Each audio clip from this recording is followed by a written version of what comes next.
Hey, what's up guys? Today I'll show you a horror film, Drag Me to Hell. Spoiler ahead, watch out and take care. The movie starts at a small Hispanic community in Pasadena, California, 1969. A couple is in haste to bring their ill son to Mrs. Sandina, a local well-known psychic. The mother is catching her breath while calling the woman's name, clamping her gates. As soon as Mrs. Sandina appears, the couple waste no time telling her what the matter is. They say the little boy has been hearing strange voices for the last 3 days. He thinks something is coming to get him. The poor boy, weak in the arms of his father, admits to Mrs. Sandina that the voice keeps getting louder. This makes the woman quiver, so she asks the couple right away what happened before that. The couple hesitates, but decides to tell her. It happened that their son stole a silver necklace from a gypsy wagon, and that they tried to give it back. But they wouldn't take it. Mrs. Sandina's face turns into a grim and scared one. She asks the couple for the necklace, and there it is, with flies feasting over it. On that note, the woman invites them in. The boy is seen crawling hands on the stained glass roof of Mrs. Sandina's house, with sweat dripping all over his face, as he shivers in immense fear. The woman is chanting spells and prayers, when a strong wind blows around the area, knocking Mrs. Sandina over. The young boy can't take this anymore. He tries to run away in lieu of the situation, but falls from the second floor of the house down to the ground. His parents scream, and attempt to get him out. But it's too late now. It's way too late now that the floor starts to rumble and crack, revealing pools of blazing lava underground. A hand appears from below to grab the boy. Mrs. Sandina can't do anything, but stares down, and then says, "We will meet again." It is the present time. Christine, a blonde optimistic woman in her mid-20s, is introduced. She works at Wilshire Pacific Bank. She was hoping to get promoted to assistant manager, so she discusses it with her superior.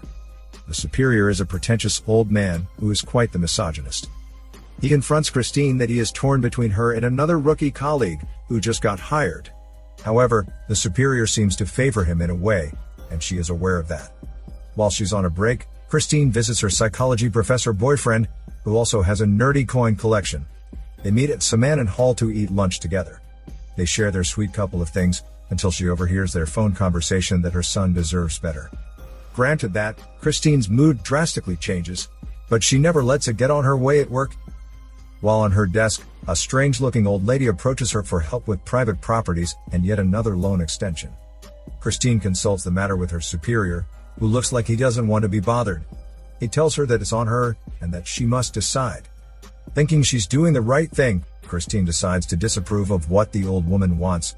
She then starts to kneel and beg her for it, because she has nowhere to go. But Christine is stern about her decision. The old lady crawls on her knees and pulls down her pencil skirt to get her attention, so she calls the security for help. The old lady doesn't consider her verdict, and even dares to hurt and attack her, but the guards take her out. She keeps on repeating that Christine shames her with her enraged expression. This seems to make the superior's perception of Christine changed. He is now considering her to be the next assistant manager. She's at the top of the list, which brings jealousy to the rookie colleague, who listens to them talk. That lightens up Christine's mood in an instant. She's smiling from ear to ear about it. On her way to her car in the parking lot, she feels odd that someone is watching her. She disregards the idea, and hops in her car instead. She's about to start the engine when a handkerchief shows up out of nowhere. It lands on the hood of her car, then straight to her. She shrieks out of terror, which gets amplified when the handkerchief disappears, but reveals the old lady sitting there. "You shamed me," says the old lady. She grabs Christine's hair, chanting random words while doing it. Christine snags the stapler beside her and uses it to fight back. She staples the lady's right eye, which makes her even madder than ever. Christine starts the car. She is trying so hard to get out of the situation.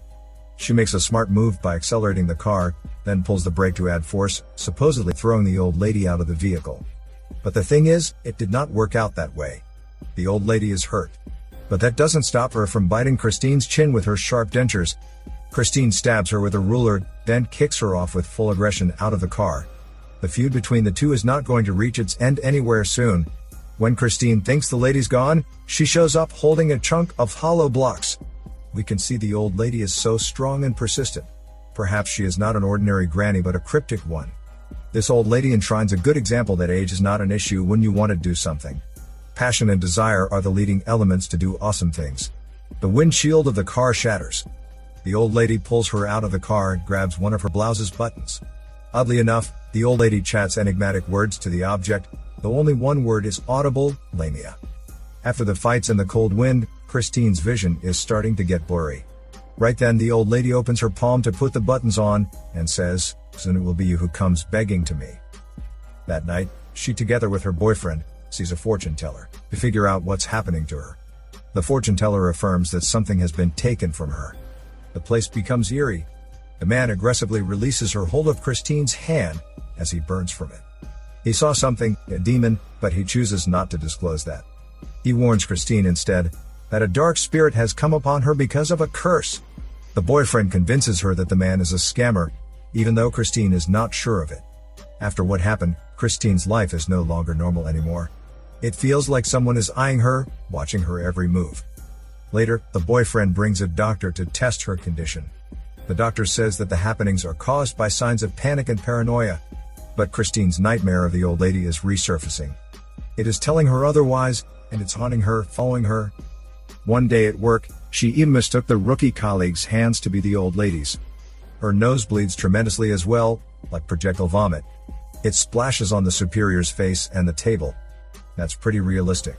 The rookie colleague can, on the other hand, steal a file from Christine's desk. Looking for answers, she finds herself at the old lady's address, where a woman of her age, also the old lady's granddaughter, shows up. She is expecting her as her grandma told her. She lets Christine inside the house to apologize to her grandmother. Inside is a bunch of strange people, drinking, gambling, talking in languages she is not familiar with. She leaves the place after tumbling over the dead old lady. However, things are not happening according to plan. She must do everything to break the curse. She goes to the fortune teller to give her information. He informs her about the black goat, Lamia, who's summoned by the gypsies for their darkest deeds. For the first 3 days, it appears as a nasty spirit to torment its victim. Then it takes the souls of the owner of the accursed object, in her case, the button. The only way to get rid of the button is to appease the spirit through the blood offering of a chicken, perhaps. He suggests sacrificing her pet kitten, which she is reluctant about. As days pass by, the energy of the dark spirit is getting stronger. Christine's despair has led her to kill her cat. To somehow leave her worries behind, she agrees to meet her boyfriend's parents. However, the grotesque horror is still tormenting her. She anxiously marches the fortune teller to blame him, because the sacrifice didn't work. He suggests that she must directly speak to the spirit, to dissuade it from taking her soul. Besides, tomorrow is the 3rd day, so she needs to hurry. The fortune teller offers her help, because he knows someone who can help her for $10,000. She attempts to ask for an advance salary for her soon-to-be promotion, but her superior changes his mind. He is considering the rookie colleague this time. Christine's hallucination is becoming gorier as times come. It is alarming. That's why she collects all her belongings and sells them. The money is not adequate, but her boyfriend comes to the rescue. He already paid for the expenses. With that in mind, they waste no time going to the location, which happens to be Mrs. Sandina's home. She tells him the story about the boy. She reminds her to be strong while summoning the spirit as well. A white goat is present in the room. Alongside, a bolo and a candle are all laid out on the seance. The plan is to force the spirit of the Lamia into the goat. That would be his assistant's cue to strike. The fortune teller, the assistant, Mrs. Sandina, and Christine hold hands. They repeat the sentence, "I welcome the dead into my soul," until the whole room quakes, revealing the disturbing spirits. Mrs. Sandina pushes them away, then proceeds. A deafening noise can be heard in the 4 corners of the room. Moments later, Mrs. Sandina is being possessed by the spirit. The goat even speaks, while things are going awry. The assistant is the next one who gets possessed. When he tries to hit the goat, he floats and dances on top of the table while flames are joining his rhythm. During the process, the assistant vomits up the corpse of Christine's cat. Things can't get any weirder at this point. Amidst the chaos, Sandina manages to banish the Lamia. The assistant turns into his normal state, but Sandina collapses and dies. On their way out, the fortune teller puts the button on the envelope.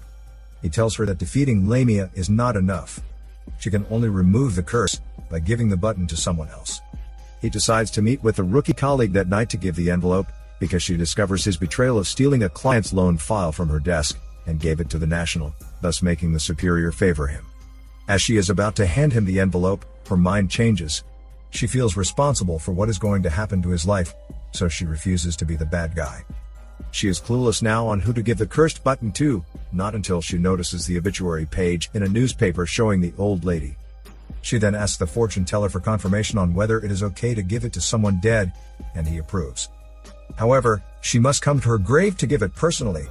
However, the old lady tries to halt Christine's plan by distracting her down the road with a handkerchief.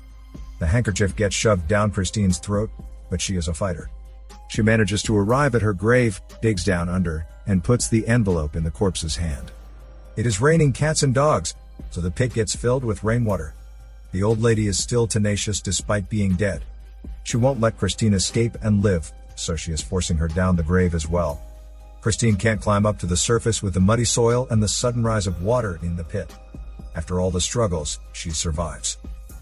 The next morning, Christine goes to work with satisfaction. Starting from now on, she is the new assistant manager of the bank she's working on. She couldn't be any happier, because things are going well for her after what happened last night. She even buys a new coat for a special trip with her boyfriend.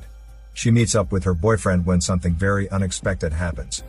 The boyfriend is holding the envelope with the button that Christine tried to bury together with the old lady with her life on the line. She cannot believe it, because all this time she thought everything is settled. The real terror is just about to happen. The movie ends when Christine steps back and back, until she falls onto the railings of the train that will lead to her death.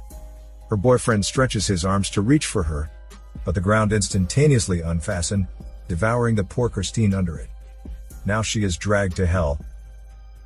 This is Daniel CC Movie Channel. Stay safe and enjoy your day.